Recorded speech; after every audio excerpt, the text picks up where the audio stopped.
चीन की विस्तारवादी नीति के खिलाफ तिब्बत का एक डेलीगेशन जो है वो आज जम्मू कश्मीर में है और यहाँ पर हम इनसे बातचीत करने की कोशिश करेंगे। सर, आप तिब्बत से एक डेलीगेशन जो है वो यहाँ पर आए हैं। सबसे पहले यही जानना चाहूँगा कि आपका कोर इशू क्या था?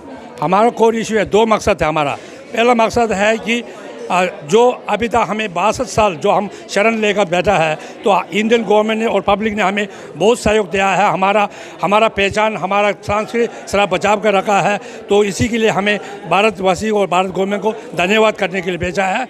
दूसरा मकसद था, जो तिब्बत में चीन अत्याचार कर रहा है, जो खास करके शी जिनपिंग आया है पावर में, तब से ये जो एक्सपेंशनिस्ट जो विस्तार नीति का है वो और भी ज़्यादा हो गया। इसी की वजह से परसों जो नक्शा निकाला था उसी के सोच से निकाला था। तो इसी तरह के जो अत्याचार हो रहा था धर्म के ऊपर, हमारे लैंग्वेज ऊपर, हमारा इन्वायरमेंट के ऊपर जो डिफॉरेस्टेशन कर रहा है, जो मिनरल को डिस्ट्रक्शन कर रहा है, एक्सट्रैक्शन कर रहा है, ये सारा के जो अत्याचार जो नुकसान तिब्बत में पहुँचा है, इसी का असर साउथ एशिया में पड़ेगा, भारत को पड़ेगा। इसी के सिलसिले में हम जागरूकता करने आया।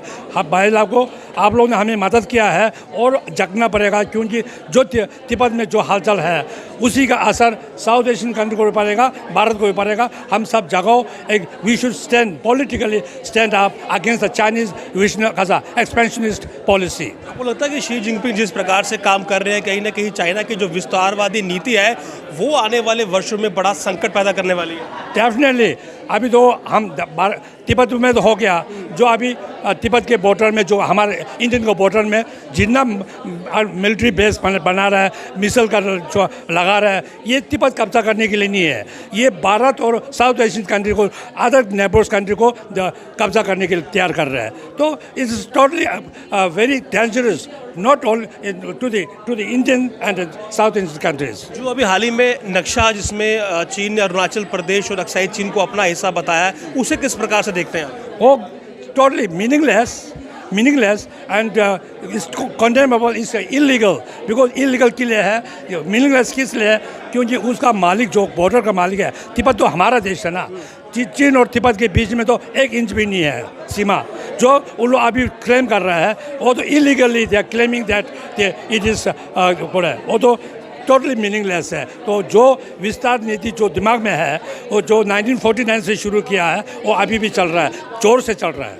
गलवान में जो हुआ, जिस प्रकार से चीनी सैनिकों को भारतीय सैनिकों ने धूल चटाई, उसके बाद भी आपको ये लगता है, क्योंकि आप फर्स्ट हैंड एक्सपीरियंस शेयर कर सकते हैं, कि चीन ने अपना इरादा नहीं बदला है?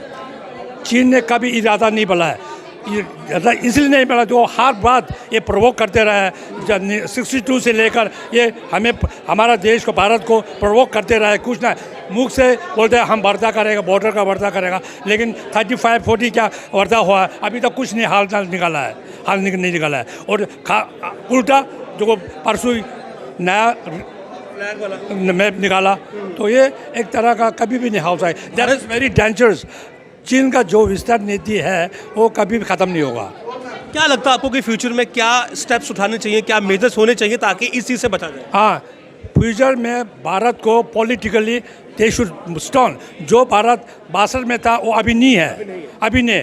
ये दुनिया जानता है, ये हम जानते हैं, हम सभी जानते हैं। तो भारत को लीड करके दुनिया जो पीस लविंग कंट्री है उनको खड़ा होके जो विस्तार नीति जो चीन का है, एक्सपेंशन पॉलिसी चीन का है, उसका अगेंस्ट सभी देश को खड़ा होना, दुनिया को खड़ा होना पड़ेगा। अक्सर लोग कहते हैं कि पाकिस्तान और चीन पर भारत को हमला करना चाहिए, क्या आप इस बात में बिलीव करते हैं?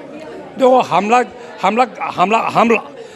मैं नहीं बोल सकते, लेकिन जो इसका जो उन लोग हरकत कर रहे हैं उसको जवाब जरूर देना चाहिए। चाहे पीसफुली दो, चाहे दुनिया के यूएन के डेस्क में दे दो, लेकिन जवाब देना, सबक सिखाना जरूर चाहिए। G20 में शी जिनपिंग आ रहे हैं, उस पर क्या कहेंगे?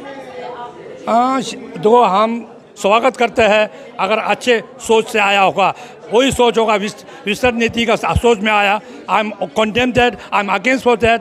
If they really wanted to be peace in a world, अगर दुनिया में पीस बनाने के लिए वो आ रहा है, मीटिंग में आ रहा है, दोस्त बनाने के लिए आया है, हार्मोनी और हैप्पीनेस प्रोस्पेरस के लिए आ रहा है, तो मैं स्वागत करता हूँ, उसका स्वागत करता हूँ। लेकिन अगर जैसा परसों जो नक्शा रिलीज़ किया उसी की सोच में अगर वो आया, तो ये I am totally against to that. I am totally condemning और I am not welcome welcoming him. मेरा आखिरी सवाल है, भारत की सपोर्ट को अगर आप एक्सप्लेन करना चाहें जो तिब्बत के लोगों को है तो कैसे करें? हाँ जी, जो इंडिया का सपोर्ट है, आप जिससे आप सपोर्ट की बात कर रहे हैं उसको थोड़ा सा एक्सप्लेन करें। हाँ, हमको सपोर्ट जैसा अभी तक दिया है आगे भी इसी तरह हमें दे दो। खास करके जो हम 10 पॉइंट रखा था, अभी जो रखा था, जैसा हमारा गुरुजी के रिप्रेजेंटेटिव के साथ चीन के साथ नेगोशिएशन करने के लिए आपका चीन के ऊपर दबाव डालो, क्यों जो और कल्चर जेनोसाइड हो रहा है, उनको चाहे ह्यूमन राइट्स वॉल्यूशन हुआ है, उनके ऊपर आपका भारत गवर्नमेंट और आप लोग आवाज़ उठाओ। Thank you. तो देखिए, इनका साफ तौर पर कहना है कि भारत की बहुत सपोर्ट रही है तिब्बत के जो निवासी हैं। चीन का अत्याचार लगातार बढ़ रहा है, लेकिन भारत पर इनकी उम्मीद कायम, और यही कहा गया कि भारत को दबाव बनाना चाहिए चीन की विस्तारवादी नीति पर, क्योंकि अगर ऐसा नहीं होगा तो भविष्य में चीन एक बड़ा संकट बन सकता है और वक्त रहते ही चीन की इस विस्तारवादी नीति पर अंकुश लगाना बहुत ज़रूरी है। आप देखते रहे जम्मू लिंक्स न्यूज़। नमस्कार।